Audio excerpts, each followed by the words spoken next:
In this lesson, we'll delve further into the process of animating on layers, and we'll also take a look at a few options that we'll want to keep in mind before we even begin that process.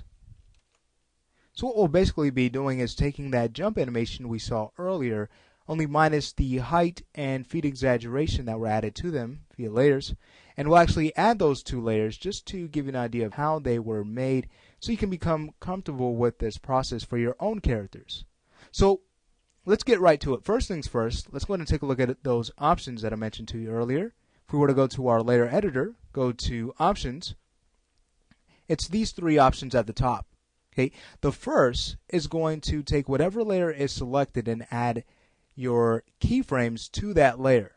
All right, so this means that the selected layer or current layer becomes the active layer. Now, the next option underneath is going to take whatever layer was selected, or created last, okay, not the selected layer, but the layer that was created last, okay, with those attributes and give you the ability to animate on that layer.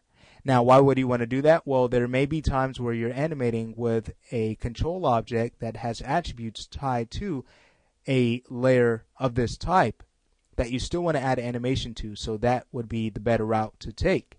Now, in my opinion, I like the last option because what that does is gives you the best of both worlds.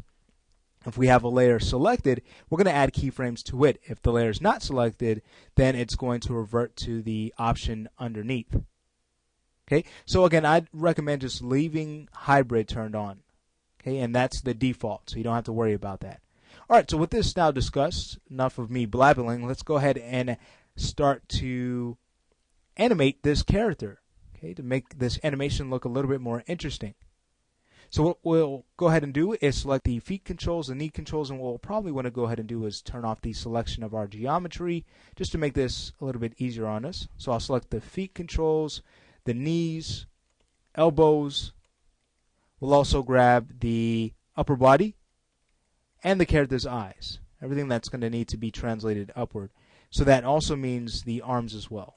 All right, great. So now that we have all of these selected, we're ready to now have him leap high into the air. All right, so let's go ahead and create the layer. Okay, with selected objects, we'll call this layer our height layer to stay organized. Now that that's done, we're going to want to go to about a point where we'd like our character to be at his high point. So looking at this, maybe about frame 27, we'll want to bring him up a little bit higher. All right, so we'll just bring him up. And the important thing here, of course, is to have fun with this. Animation is supposed to be a fun process, so really get creative and see what type of fun things you can add to your animation. So that's what we're basically working on here. All right, so we'll go to frame 27. We'll go to our Translate Y, right click, and choose Key Selected. You could also use Auto Key if you like, but if you're not too comfortable with it, I would just recommend turning that off and just keying from the attributes, or if you like using the S key, I wouldn't recommend it though, because at times it adds too many keys. All right, so we've brought them up. But what happened? Well, if we go ahead and scrub before this, notice how he's no longer on the floor. Well, what are we going to do? It's impossible. We've messed up the animation. Nope, not at all. What will we do? Well, we'll simply use the 0 key button to fix this. So let's go to about the point where he's still on the floor here with that left foot on frame 15, and we'll set a 0 key. Notice how wonderful this tool works. Very nice.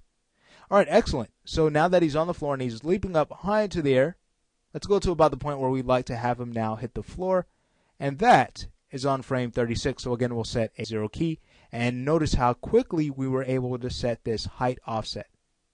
Great. All right, well, now that that's done, we're ready to work on our feet take.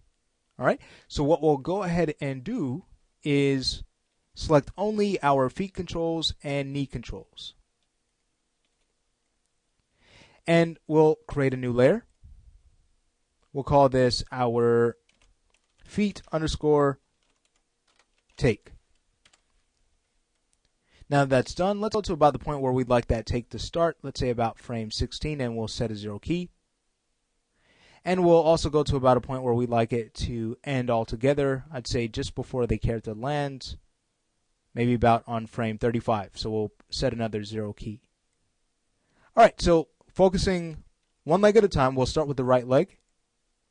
Go to about frame 18. Let's pull that over to the side.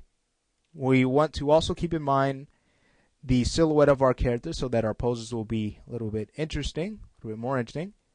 Okay, and we'll also fix the orientation of the foot. So we'll just rotate that out. Maybe adjust the knee control slightly as needed, bringing that up. All right, and with the knee and with the foot control selected, we'll press Shift W and Shift E to lock in translate and rotate keys. All right, so we have the foot again thrown out to the side. Now we're going to have it start to come in. So let's say on about frame 21, we go ahead and bring that leg in.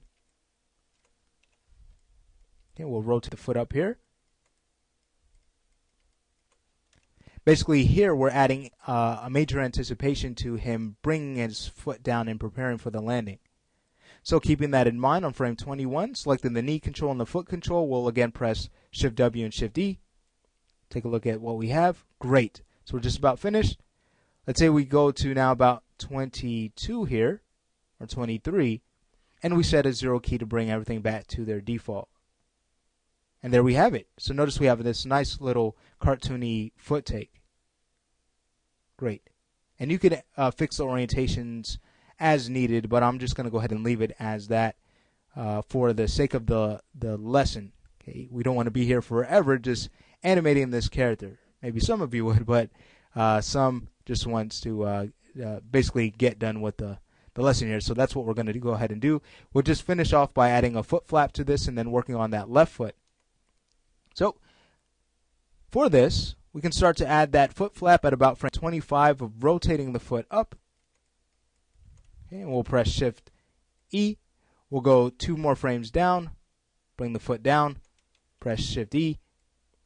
Maybe add just 1 frame difference here on frame 28, bringing the foot up. Shift E. 29, we'll bring it down.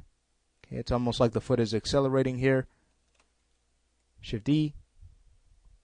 Okay, on 30, we'll bring it up. Shift E. And then we can start to slow that down. On 32, we'll bring the foot down. Shift E. 34, we'll bring it up. And the character lands. So here's what we end up with. I'll go ahead and hide the curves. Hit play. Excellent. All right, great. Well, now that that's done, let's go ahead and finish up by working on that left foot. All right, so I'll go ahead and select the control, select the knee control. Okay, and we'll look at about a point where we'd like to have that offset. We'll just add a 1 frame difference to this just so we're not getting twinning where things happen at the same time. All right, so selecting both, we'll bring those out. I'll bring the knee control in.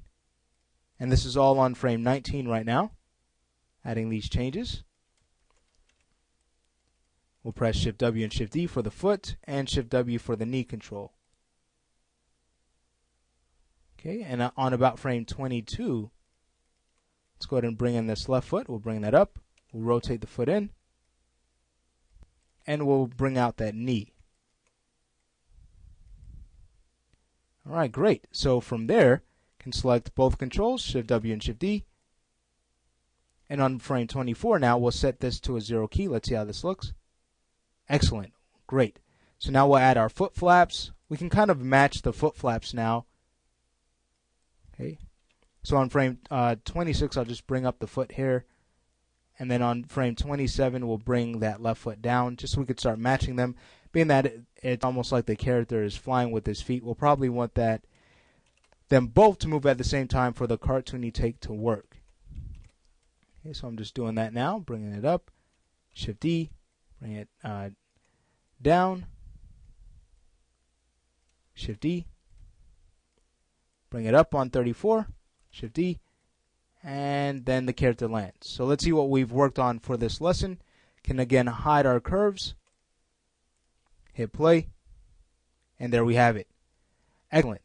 All right, well, we've just learned the process of animating on layers, and we took a look at a few options that we'll want to, again, be mindful of before we actually start this process.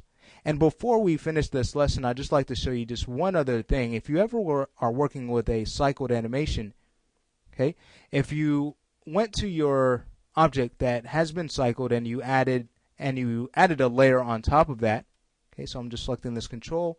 If we went to our graph editor, okay, what we would see is that we'd have our attributes on the layer that we've added those offsets to, and that would not be cycled. So if you plan on cycling your takes, go ahead and make sure that the layer actually has a cycle to it, because remember, you're working with a clean slate when you add a layer, so it's not going to remember any of that cycle information that you had on your base layer. So make sure you, again, cycle your layers that you add if they need to be cycled.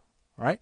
But with that now finished, that concludes this lesson. And in the next lesson, we're going to talk more about the animation layers pane.